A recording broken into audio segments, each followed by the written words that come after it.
I got to start recording this because, man, what are we even talking about? We're just saying people with two first names are gypsies. You can't trust them. Kyle, Andrew, Tyler, Nathan, Dean, Palmer coming in right now. Nick Trevelyan says the big cat coming in hot. Okay. The big cat. Pete Gray says DJ eight at tack. AT tack. For DJ you or for me? I think for you. Okay. I already have my name. DJ Attack. Attack. Like, almost like you're attacking. Yeah. I think that's a great name for you. DJ and Attack. That's only like But I'm not connecting the Attack. I don't think we need to. There's no explanation. You know, nicknames on the explanations. They don't. Like I never wondered why 50 Cent was called 50 Cent. AKA Ferrari. Right. F50. Ferrari. No, that's from Get Rich or Die Trying. Got a lot of living to do before I die, and I ain't got time to waste. You say I'm a gangster, but you never plot. We're completely done. I'm gonna come up with this. What? Before we're done with this, You're gonna have a sick nickname. it's gonna be an aha moment. I'm literally gonna start introducing myself from here on out as that person. Can you introduce yourself with just your nickname? Like, What's up? What's up? Pete says it's because it's cat reversed. Yeah. Okay. I see where you're stepping. Yeah. I actually did that with my email address when I was younger. My email address was Ethan, because Nate with you throw a little H in there, it's like Ethan, kind of cool. That's stupid. And then it was 280Z, which you might remember from a Nissan 280Z, which is a piece of shit car. But when you're like 13, you're like, what is that car? Why does it have the shutters on the back? I need it. Dude, I was all about the Mitsubishi 3000 GT. Ooh. Do you remember those? Yeah. Oh God, no, you didn't see them often, but when you did, incredible. Oh, a little Hail Mary for one of those. He's like, God bless me with one of those, please. Did you put that in your Mitsubishi? But did you put it in your email though? I think when you said that, I'm like, I did something with that 3000 GT. Because you thought it was like almost your identity was in like what car you like. Yeah. You don't own it. No. What car would I own? A Mitsubishi 3000 GT, and that would make people realize how cool I was. That's because right. I like the 3000 GT. And you could roll up and be like, "What's up? It's Big Cat DJ Attack." And I had to go find other Mitsubishi people in school so we could come together and make fun of the people who like the 380Z, 280Z. Yeah, we weren't quite to the 300s. It was like the Jets versus the Sharks. Mitsubishi versus Nissan. Yeah. So when my first car was a Nissan Sentra, which is a lot like a 280Z, except for just way shittier. Yeah. It's not. Okay. Yeah. So, I mean, what was your first car? Really want to know? Yeah. It was a Geo Storm. Ooh. Remember those? Yeah. Remember the Geos? Yeah. I don't know if anyone else remembers Geos. I rode a lot in a Geo Prism. Bro. Okay, I was gonna say the Geo Prism was like the most popular one, but just a when beater. you don't have any money for a car, I think it had $2,000 that I paid for it. I was like 16, 17. The Geo Storm was like, this is so cool. It was like a sportier two-door. Funny story about that, just real quick. Just hit it. Since we're talking about it. We're just talking about So that was my very first car. You have to tie this into carb cycling at some point. We We got to pretend like this is the whole plan. They want stories About your first car. Especially a Geostorm. So one, I thought the Geostorm was pretty cool because it's a two-door coupe, right? Don't mind, it's a Geo. Anyway, it got broken into. Now, for those who don't know, it's a small car. Okay, it's a small car, right? It got broken into. Of course, it got ripped apart. Someone the door, and I had to replace the window, yada yada, because it got broken. Long story short, I did it wrong. I couldn't open up my door. Okay, so like trying to replace the windshield, I did something with the door. I couldn't open the door, so I had to crawl through the passenger side to get in. Right, to get in and out, I had to go through the passenger side, and it's a very small car. I can't emphasize enough. So getting in and out of the car, like you're like this. Like having to pull one leg over the console. Right? Yeah. But because you're in high school and everything is embarrassing, I was so embarrassed by it. So I would go park on the back, like the back side of the parking lot of the high school and wait till kind of like everyone like wasn't watching. And then I try to get out my passenger side. And then I try to act cool. I got on my passenger side because somebody would be like, why is he getting on his passenger side? I'd be like, look like I'm looking for something. So they might think, oh, he might just walk around to his passenger side. So this whole stick. Yeah. Anyway. What I like about that is very embarrassing at the time. Is the safety element to it. It's like your car's on fire. You might have to go through the side. Like that's the big thing. Well, going on dates was fun. I bet you're like you open the door. They're like, whoa, Barry, what a gentleman, and then you crawl in first. Yeah, or when you're looking at them and you look at your friend, you're on the driver, and you just go, Cool. Well, I'm gonna need you to get out. You get out. You get out first. I can't get out unless you get out. I need to get gas. We need to both be outside of the car at the same time. While you're outside, could you actually wash my windows? They're getting a little bit dirty while we're here. That car. Anyways, that's a lot of carb cycling, like metaphors in there. And if you don't get it, it's okay. You'll get it later. You'll just have to think about it more. Everything comes back to carbs. Everything does. So what do you want to talk about? Speaking of carb cycling. Oh, carb cycling. Speaking of car cycling. Car cycling. There you go. There it is. Okay. Now we have time. You tied it in. Yeah. Holy crap. Car cycling. Car cycling. It's when you don't have a good car, so you ride your bicycle everywhere. That's what carb cycling is. And the way you use it for fat loss is by never driving, only riding your bike. Thanks for tuning into the $1 Million Body Podcast. I hope this has been really beneficial for you. I hope you pulled something from this. They're gonna go buy a Geostorm right now. Everyone is going to. They're like, and they're just gonna lock that side. Probably collector's cars. You know, you don't ever see them. No one is collecting Geos. The Geos are collecting in a dumpster somewhere because they're not even collecting dust. They're not even big enough for a junkyard. You just put them in your pocket and throw them in the trash. Oh, anyway, so carbs. I've been saying it wrong this whole time. Carb cycling with a B. So there's a lot of ways to do that, right? You've done a couple of versions. I've done a couple of versions. I want to talk about two, though, like the biggest ways to do it, the easiest maybe. Yeah. So let's talk about I feel like the more complicated version, because that's kind of your experience. You've done carb cycling to basically drop fat, but you've done like high days, medium days, and low days. And I have a really simple version that I also like to use with people as well. So tell me a little bit about what it was like for you when you were getting super lean, using carb cycling. What was your experience with that, your results, and how are your workouts affected? Yeah, so I've done carb cycling, carb manipulation probably for the last decade, right?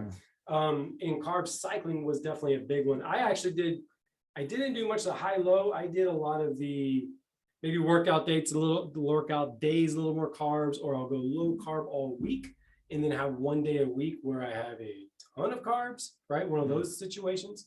That was predominantly what I did. And to answer to your question, like when I got super lean, like I did get super lean doing that method. But I can tell you this, like, boy, after like 3-4 weeks into it, working out, like if I was having my carb up day on like a Saturday, because why not? Dude, Wednesday and Thursday workouts were just miserable. Like the low days before you just feel your blood sugar's low. Your work capacity is lower. I mean, I'd be like 20 minutes into it, and it's just like I don't think I can. I physically felt like I cannot lift anymore. The crazy thing is when you're like, okay, you've done, let's say like you bench pressed 100 pounds like the week before, and then you go to that same weight, and you're like, why is this absolutely crushing my soul right now? So much more. Yeah, and you really feel it those carb depletion days. Do you think those are important though to actually drop fat faster, like having really, really low carb depleted days? No, I mean, I think, no, I think as with everything, there's other factors that go into what causes someone to lose fat, right? Sure. And can you lose fat fast on that? Absolutely. Can you lose fat without torturing yourself like that? While also not feeling you get hit by a bus? Absolutely, right? Absolutely. Everyone's situation is different, but I think majority of people would prefer to feel more energetic, right? I would guess. Feel good in the gym, right? I mean, you make a good point. I don't know. Maybe they don't. Some people like to suffer. And, working out can be hard enough. Lifting heavy is hard enough as it is. That's true. When you're doing it. And then when you add the stimulus of, I don't know, not having blood sugars, glycogen easily accessible, your body is like, a typical 45-minute workout is probably going to take you an hour and a half. Oof. If you even get that long, if you're trying to get because your rest levels are so high. Yeah. I mean, yeah. But yeah, in answer to your question, the majority of people, no, they don't need crazy carb cycling because, why do that to yourself? More than likely, most people are going to fail. Yeah. And I mean, like you can do it. I just feel like there are more accessible ways because like carb cycling is great. Like I've done it before, you've done it before, we both had success with it, but trying to like balance out your high days, your low days, measure and track. I just feel like that kind of like can be grating, especially if you already have a lot of stress in your life. You're already doing a lot. You're doing the most. You're driving a Geostorm around. Like your stress levels are high. Don't bring the Geostorm in, man. The Geostorm's already been brought into this. It's part of it. It's a part of us now. Brought in from a good thing. Now your Geostorm with bad carbs. Come on. I'm just saying, I'm over this. I'm just saying, don't bring the geostorm up if you don't want to talk about it, you know? So Anyway, yeah, but I actually like, so basically with a method like this, how many high days did you have? How many high carb days did you do? Just one or did you do 2 per week? so when I was on a more aggressive fat loss plan, I did the once a week. Okay, so kind of almost like a refeed or a cheat meal. Exactly, where it would be like higher calorie, higher carb 1 day a week, Okay. lower throughout the day, protein stays the same, you know, all that fun stuff. Yeah. Other methods I did would be something like on my workout days, I would have more carbs at night. So I feel like kind of the advanced version here would be like setting specific days, whether it's like having 1 or 2 high carb days, 1 or 2 medium carb days, and then like 3 or 4 low carb days, kind of depending on how aggressive you want to be. And setting those up, I think that can be like the advanced version. It can be great if you already have a great understanding of how carbohydrates work, what your diet should be.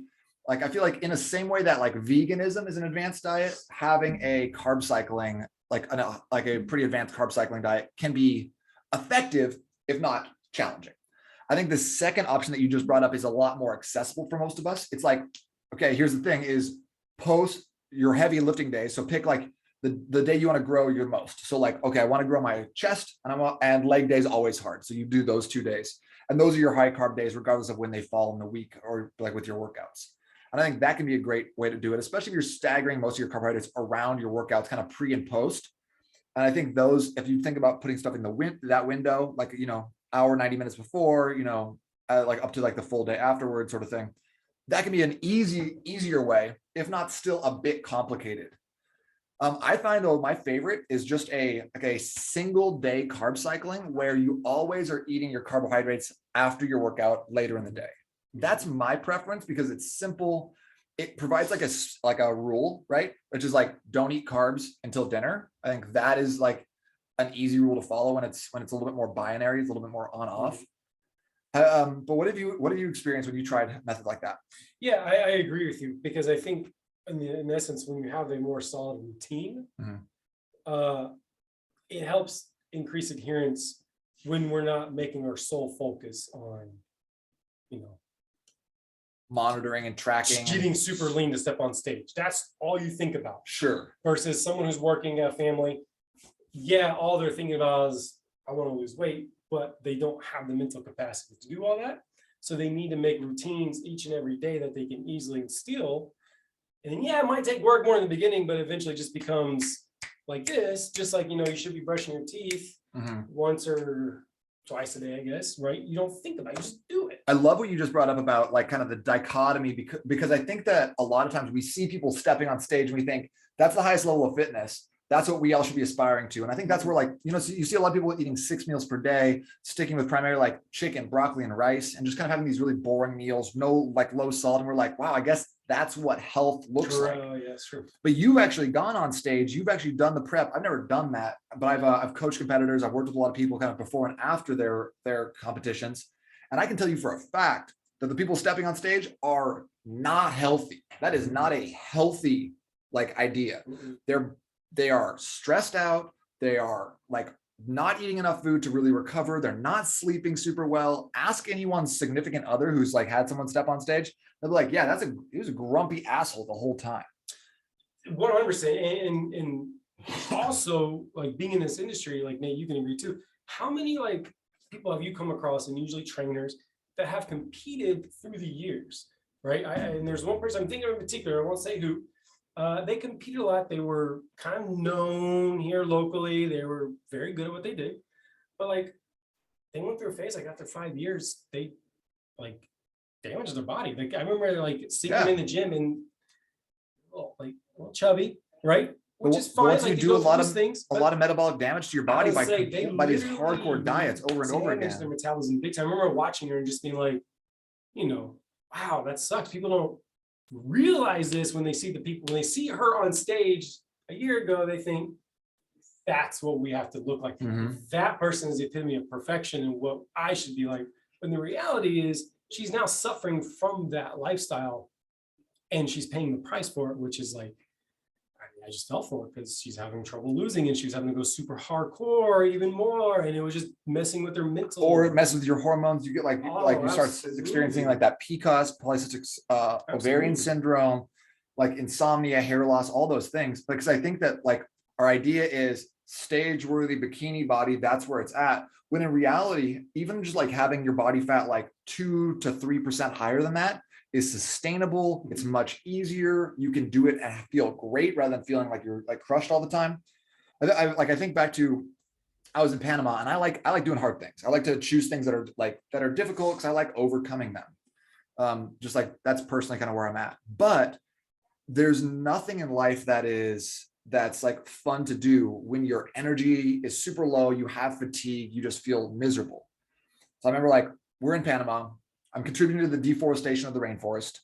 Nice. So nice. The guy we're living with on this island, he buys a redwood tree in the jungle. There's only one of them. He buys it apparently. So we chop down this redwood tree. It's about a mile into the jungle.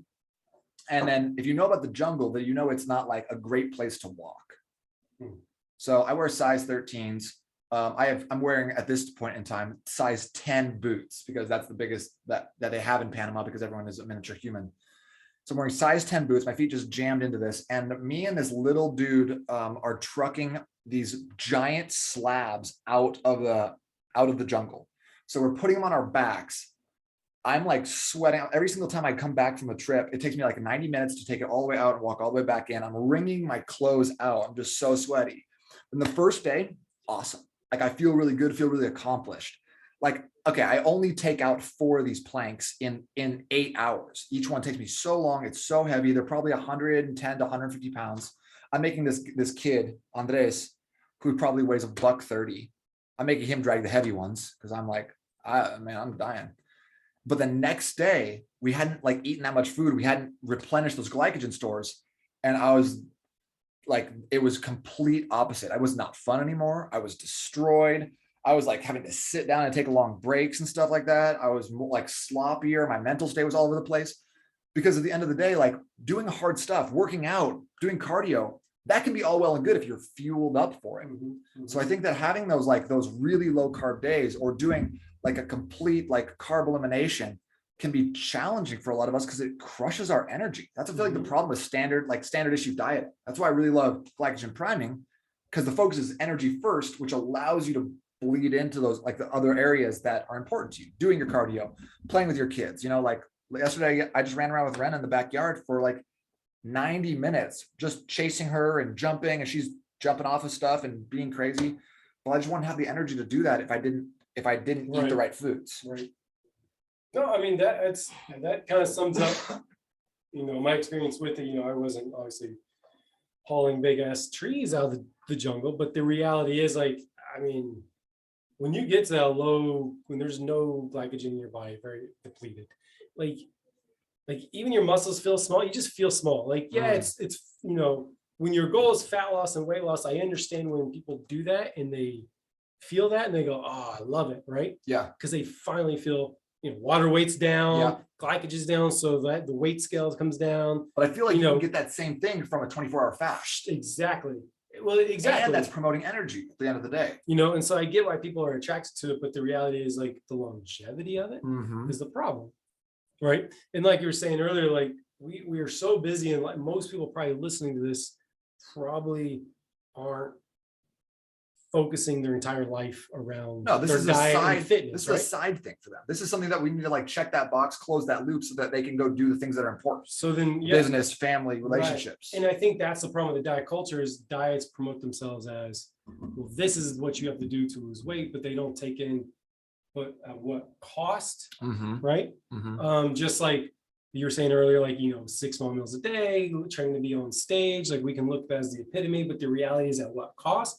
And it's a high cost. It's a very high cost. You're not a fun person when you're training for a show. You're just not a fun person, and it's not sustainable. And so making that the epitome, like, well, I gotta do what they gotta do, is missing the forest for the trees. Did I say that right? That's right. Yeah. I love that statement. Yeah. I think you're missing it. Right? I think missing the point. And I don't think that's I don't think that's anyone's fault either. I think that's just kind of like, if anything, it's the diet culture, like you said, and it's also the fitness industry. This is what we talk about. We idolize these people. We put them on magazines. We airbrush them. The people in the magazines don't even look like the people in the magazines because they got this brand new program they're doing, and it's not bench press. It's called Photoshop. Yeah, absolutely. So I would much rather have someone chase that the energy and the sustainability, get a little bit slower results like long-term, but then never have to get them again because you only get so many drops. You only get to diet hardcore so many times. Like, the national recidivism rate for weight loss is like how many people regain weight after losing it. Do you know what it is? Do you know this number? Enlighten me. 95%. You know what the recidivism rate for biggest loser people are? Biggest loser contestants. 100%. 100%. Yeah, because everyone they've dieted so many times, they've lost so much weight. And on that show, the only goal is beatings until the weight is lost. They're eating 1,200 calories. These people need 4,000 calories to drop weight, because they're so heavy, but they're getting 1,000 or 1,200. They're taking thermogenics. They're on the treadmill. So now if they want to maintain that over time, they need to be working out for an hour a day for the rest of their lives, and they've been eating 1,200 calories. It's just a miserable existence. Mm-hmm. And you don't get to just gain weight, drop weight, gain weight, drop weight, gain weight, drop weight for like ad nauseum. And eventually your body's like, I quit, throw in the towel, I'm done. So like, I think figure out what works, figure out what's sustainable, and then let's just lock that in. Let's make that the standard, because like you said, this is not everybody's full-time thing. Nobody's like, there's not a lot of people out there geeking out about hip angle on a Bulgarian split squat, or hamstring activation on a Romanian deadlift. Like, that's not like the passion of a lot of us. Most people don't care. No, but we care about like the results. We care about our energy. We care about our families. We care about our finances. Those are like, at the end of the day, that's what we care about. So if we can lay the foundation by doing like something super simple, like just like the basic carb cycling I'm describing as part of glycogen priming. Here it is, guys. Here's the secret to this. Eliminate all your carbs in the mornings and the afternoons, and have all of them at dinner. Okay. So it's a very simple carb cycling. We're cycling our carbohydrates to the PM. So after all day, even if you didn't work out, you're still moving around, you're doing stuff, you're using your brain. That's all requiring glycogen and carbs. So you burn all that off. And then at the end of the day, you get to eat those carbohydrates, which is great, because if you're having client dinners, you want to have like friends and family over, you're like, no, I have to just eat this one piece of broccoli. Like, again, that kind of sucks. No one wants to live that life. No. So let's find that sustainable pattern. And for the people that have gone through this program, I love to hear them say, it's not a diet. It's just a lifestyle, just how I eat now. And it just makes things so much easier when it's just black or white, binary, on or off. And you don't got to stress about it, calculate all your calories. You're always carrying your phone around. People are like, why are you taking pictures of your broccoli? You're like, you got to track it. Frustrating. Yeah, no, I agree. I think routine, most people have to build a consistent routine in their lives to not only get to where they need to be. Sure, maybe you have to work a little harder to drop the weight. Maybe you have to, it's okay, bust your ass a little more, but we need a routine that we can stick with to enable us to have the life that we want, right? And to have a routine based means we think less about it, right? Habitualness thinks less. And if a routine, like have your carbs at night, that's the kind of lifestyle I've been living for the past 10 years. Even through the carb cycling, I've kind of indoctrinated with carbs at night, and for a variety of reasons. And, when I talk to people about that, they're like, how come you haven't gained 30, 40 pounds? Your weight can fluctuate like this, but I'm not doing this, right? And I tell clients, well, because I built habits in my life and routine. You got to fall back. Right. And I might not be, some days I might, some seasons I might be more into it, get super lean, some seasons, whatever. But I have my habits of, carb backloading, protein with every meal, vegetables, right? And you're going to have a much easier time maintaining your weight, whether it's losing weight or maintaining your weight. Yeah. All right. And real quick on you're saying about the biggest loser, like I would venture to say, like, why do you think most people probably gained all that weight back? Not only did they damage their body, but do you think that by following those crazy diets, like you're saying, 1,200 calories when they could have been eating twice as much, they're on the treadmill, they're doing crazy workouts, like, do they view that as like, oh my God, I'm exercising, I'm eating healthy for my body? Or is that viewed as more as a punishment? So once they can get away from that, people inherently move away from punishment. No one stays in punishment mode. So when we work out that way, when we eat that way, the writing is on the wall that you won't last long, because as human beings, we want to move away from punishment, from feeling that way. And if we attach something good as punishment, like exercise and eating healthy, well, sure shit, you're not going to follow through with it. It's like having rocket science. It's like having a busted door on your Geostorm. You're not going to want to get in that car all the time. And I didn't buy another Geostorm after that. See what I mean? Yeah. I bought a Pontiac Grand Prix, which was mistake number 2. Well, I could have told you that. Yeah, and then I bought another Pontiac Grand Prix after that. You Grand bought Prix. 2 Pontiac Grand Prix? And guess what? They all had the same amount of problems. It was What? stupid. Yeah. That's shock. This is my shock face. I thought, I could just do the same thing and get different results. Wait a second. Wait a minute. Wait a second. That sounds like a metaphor. Yeah. Did you just drop a metaphor on us? Maybe. Big Maybe. cat. Big cat. Big cat in the building. Yo, this is Big Cat. Juicy J. Juicy J. Juicy cheeks. This is Big Cat and Juicy Cheeks coming at you live from the podcast. Juicy cheeks, Well, you can't give me my nickname. I have to come up with it myself, and it has to be. No, I like cool Juicy sounding. Cheeks for myself. Oh yeah, you should be Juicy Cheeks. Juicy cheeks. Yeah. This is Cheeky. Juicy C. J Cheeks in the building. Cheeks. I had a guy one time when I was working at a gym come up and he was selling like Zions energy drinks or something else, and he wanted to like do a sample, and he just had he looked like the guy, the movie The Game, or the book The Game, like the pickup artist book. Mm-hmm. He looked like what I imagined that guy. He had like a big bright like stud earrings. His head was like shaved and like waxed. I could see my reflection off it. And he's like, "What's up? My friends call me Z." And I was like, "Oh shit, what should I call you, bro?" He didn't like that question. What do I call you then? Yeah. Your friends call you that. Yeah, I do not. We're not hanging out. Anyone who introduces themselves by their nickname, like, I don't know. They're probably carb cycling too hard. They're probably carbs. Right. That's probably what Those it's are a probably lack the of people. glycogen to the brain. Lack of something. So if you diet too hard, you're probably in the same company as people that introduce themselves as, I'm gonna go around saying, "Hi, Hi, this is Juicy Cheeks. Juicy Cheeks." I mean, I do real estate, right? So imagine me going to clients like, "Hi, I'm Juicy Cheeks. Nice to meet you. So are we trying to get approved for an FHA? You can just call What me are we talking about?" Mr. Yeah. Cheeks, though. Right. You just throw that in there, talk about yourself in third person. So Juicy Cheeks was out showing homes to this one buyer. Yo, here's the thing, though. I think if we put that on a billboard, you'd have more business than you have to do it. People would be like, "I want to work with that Cheeks guy." Yeah, Juicy Cheeks. That guy's got some juicy ideas about real estate.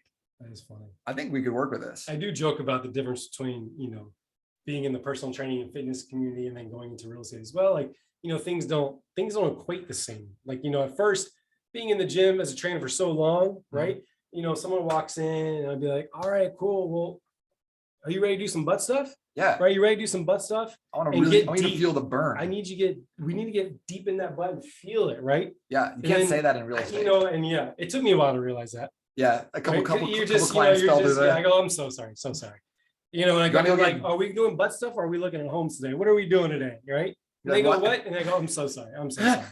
I mean, yeah, it's that transition. Yeah, it's tough. Feel the burn deep. Got to get so Deeper. deep. Juicy Cheeks, here to help you get so deep in real estate. Guys, I think that probably has to be all for us today, because otherwise it's only going to get worse. This has been a Big Dub Diesel and Juicy Cheeks production. Can I call real quick? Let's wrap. Can I call myself Big Dub Diesel? Wrap all this up. We got on tangent, but wrap up what you said. I'll wrap up thing like just in a minute. Like, what is the most important thing that people need to hear based upon what we just said, and what would enable them? What's the best thing for them to do going forward? We have to go back to being real. We have to go back and talking about facts. I don't know if I like that. All right. So carb cycling is a fantastic way of getting results. There's a couple different ways to do it. All of them can be effective, but I found that the simplest way is doing like a carb backloading, where all of the time you're having your carbohydrates at the end of the day. We're eliminating them in the beginning of the day. It provides this amazing safety blanket. It builds your energy. There's a lot of benefits to having carbs at night. You sleep better, you recover better, you replenish your glycogen stores. So if you work out in the morning, you're still going to be able to have a lot of energy and feel good, move some weights.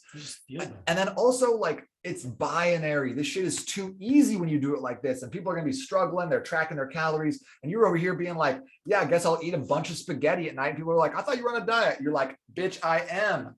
But when it's too easy, when it doesn't like hurt, when it doesn't like cost you to think about and prepare every single meal, and you can actually go out to eat and have friends over and go to client dinners and have an occasional glass of wine, that's when it's locked in. Mm-hmm. That's when you're there. Okay. I think if you summed up, like, I think there's a saying, I'll probably butcher it, like, the path of less resistance. Mm-hmm. How's that saying go? There's another line to it. Yeah, I don't know. You got to Juicy Cheeks struggles remembering lines. I just make shit up. That's okay. It's like the path of less resistance basically will lead to more adherence. Okay. Yeah. So as humans, again, we always choose the path of least resistance unless we're crazy, right? Long term, at least, like we can grit it out, we can muscle it, but you know what I'm saying? Like it's just we naturally are pathways. So even when it comes to our diet, we have to keep in mind of what's the path of least resistance while still not being lazy, you know? Because the path of least resistance also leads people to do diet pills and fat loss gummy bears, which I hear, you know what I'm saying? Right? It doesn't make sense. But the point is like, you're talking about Haribo sugar-free? Haribo. Yeah, I'm making people guts out. But it's like the path of least resistance with your diet plan, something that you can follow along that's not focused, that's not driving you nuts, is probably the answer to sustainability, right? But people need to reshape their thinking. Some people need to go a little hardcore for a month, right? Yeah. Hardcore. I think that's to reset themselves. But not long term. Right. Okay. Right. Would you suggest that the clients you had best results, don't they kind of get after a little harder in the beginning? We focus in for a month. We back it up a little bit. We get that sustainable framework. You build it out yourself. You make sure that it works for you. That's what it's got to be. It's like sprinting. Let's get into that next episode. Yeah. Let's talk a little more about like how do you start strong and then get like longer term results. Absolutely. But yeah, you heard it here first. Juicy Cheeks. He's here for the butt stuff, and also the path of least resistance leads to more sustainable results. I'm just going to give you credit for that quote because I never heard that one before. Celeste Lewis says, "Hey, we're here for the butt stuff." So Celeste is always there for the butt stuff. Yeah, that's right. So, guys, thank you so much for tuning in. Hopefully, this is beneficial for you. If you didn't realize, we are actually on camera. We're live in the Facebook group, the Lose Your Gut, Eat More Tacos, Never Track Calories, the MDB Project group. If you want to join in live next time, just go to the n8trainingsystems.com/group to join us there. Otherwise, we'll catch you on the flippy floppy. This is Juicy Cheeks and Big Dub Diesel out.